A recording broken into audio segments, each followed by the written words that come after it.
At various times and places, particular individuals have argued that existing tax rates are so high that the government would collect more tax revenues if it lowered those tax rates. Explain that argument. It's a theory, it's a hypothesis, and you could test it. Almost never is it tested. People instead say, oh, you just want to give tax cuts to the rich. Right. Now, you note in this booklet, brief as it is, you cover a lot of ground here. You write about various times and places people have advocated this, and you note several in particular. Republican Treasury Secretary Andrew Mellon argued for lower tax rates in the 20s. Democratic President John Kennedy argues for cuts in the tax rates in the 1960s. Republican President Ronald Reagan, lower tax rates in the 80s, and then George W. Bush lowers tax rates once again in the 2000s. 4 experiments, as it were, one by a Democrat.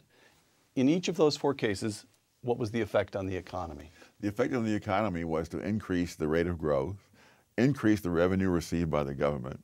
The rich not only paid more taxes after the tax cuts for the rich, as they call it, they paid a higher percentage of all taxes. Then this started back in the 1920s. In the early 20s, the tax rate on the top income was 73%. And the people making over $100,000 paid something like 30% of all taxes. By the end of the decade, the tax rate on the top had been cut to 24%. People making over $100,000 now paid 65% of all taxes. And the reason was quite simple, that when you have the tax rate at 73%, people simply don't pay it.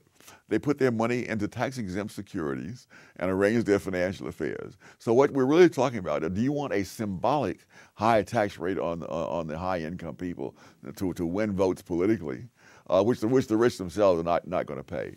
Or do you really want more tax revenue coming into the government? So the argument, you say it's an empirical matter. It can be tested. It has been tested. It has been. 4 different times, and it always worked. That's right. All right.